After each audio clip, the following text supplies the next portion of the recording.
10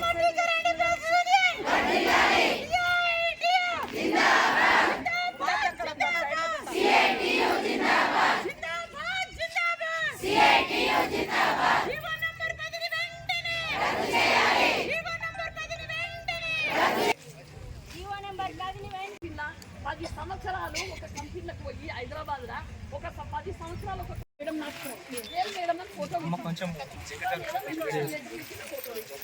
ఇదే నా పరిస్థితి. మనం ఎన్ని రోజులైనా యూనిటీ లేకపోతే ఇట్లనే కష్టపడతాం. ఇంకో రోజులో టెక్నాలజీ కానీ తక్కువ మనసులకి వెళ్ళి ఎప్పుడో మన యూనియన్ ముందట్టుకుండి కొట్లాడితేనే ఇస్తుండ్రు, కొట్లాడితేనే ఇంటి అద్దెలు పడ్డప్పుడు రాత్రి 7 గంటల దాకా పనిచేసినప్పుడు ప్రభుత్వానికి ఎందుకు ఉండదు ఆలోచన? ఫస్ట్ అయినాక మరి వీళ్ళు కూడా పనిచేస్తున్నారు కదా, వీళ్ళు కూడా పిల్లల కోసమే. లేదు, ఈఎస్ఐ లేదు, రిటైర్మెంట్ బెనిఫిట్స్ లేవు, చనిపోతే లేదు, ఇన్సూరెన్స్ లేదు, ఎట్లాంటి వారసత్వం లేదు, పోతే ఎవరినైనా పెట్టుకోవడానికి ఎట్లాంటి సౌకర్యాలు లేకుండా చేస్తున్న ఏదైనా పని ఉందంటే అది అంగన్వాడీనే. దీంట్లో ప్రధానంగా ప్రభుత్వాల నిర్లక్ష్యం ఏమున్నదంటే స్టేట్ సెంట్రల్ 2 ప్రభుత్వాలు చేయాలా, ఇది చాలా మందికి తెలియదు.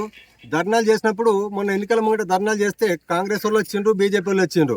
ఇప్పుడు 2 గవర్నమెంట్లు వాళ్ళే ఉన్నాయి. ఈడ కాంగ్రెస్ ఉన్నది, సెంట్రల్లో బీజేపీ ఉన్నది. స్టేట్లో 40%, సెంట్రల్ 60%. ఈ మా అంగన్వాడీ టీచర్ల గాయాలకు అన్ని రకాల బెనిఫిట్స్ ఇవ్వాలా. మరి మేము సెంట్రల్ కూడా అడుగుతున్నాం. 26,000 కనీస వేతనం అనేది సుప్రీంకోర్టు చెప్పింది. ఆ సుప్రీంకోర్టు చెప్పిన కనీస వేతనం 26,000 ఇవ్వడానికి బీజేపీ కేంద్ర ప్రభుత్వానికి ఏం అడ్డం వస్తున్నది? అది అట్లాగే ఇన్సూరెన్స్ లాంటి ఇవి కూడా ఇవ్వడం లేదు. కాబట్టి ఈ రిటైర్మెంట్ బెనిఫిట్స్ ఏవైతున్నాయో వీళ్ళు కలకలు అంటున్నారు. పెద్ద మనుషులు ఎవరైతున్నారో రిటైర్ అయ్యే వాళ్ళు భవిష్యత్తు ఇంటికి పోతే నెలకి రూపాయి రాదు, 2,000 పెన్షన్ ఇస్తా అంటుండు. ఏమి చేయని వాళ్ళకి కూడా పెన్షన్ ఇస్తున్నాడు. మరి వీళ్ళు 30-40 ఏళ్ళు వాళ్ళ జీవితం దాంట్లో మొత్తం పోయింది.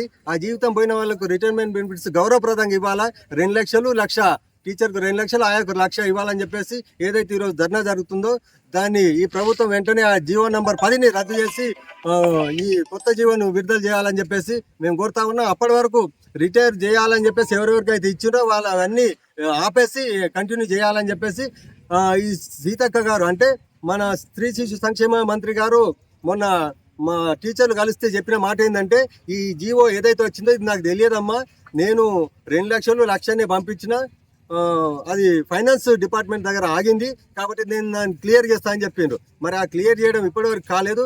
కాబట్టి ఇది క్లియర్ కాకుంటే 19వ డేట్ వరకు చూసి 19 నాడు ఖచ్చితంగా అసెంబ్లీని ముట్టడి చేస్తామని చెప్పేసి ఈ సందర్భంగా హెచ్చరిస్తా ఉన్నాం. మరి రాష్ట్ర వ్యాప్తంగా పిలుపు మేరకు మరి అన్ని జిల్లాలలో మరి ఎమ్మెల్యేల ఈ క్యాంపస్ మీద ముట్టడి ఉన్నది.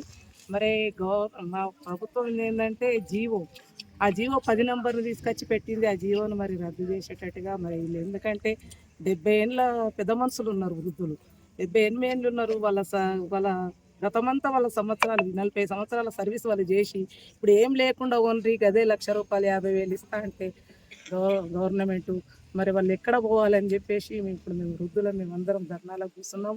మరి గవర్నమెంట్ కూడా ఆ జీవో తీసి మరి కొత్త జీవో మాకు ఇచ్చేటట్టుగా మరి చేయాలి. మరి ప్రభుత్వం ఏంటంటే ఎందుకంటే వీళ్ళు ఇట్లనే పోతారని చెప్పేసి అంటారు. ఎట్లయినా మా పోరాటం ఉధృతం చేస్తాం. మరి ఆ విధంగా మాకు సమస్యలన్నీ పరిష్కారం చేయాలని చెప్పేసి గవర్నమెంట్కి తెలియజేస్తున్నాం.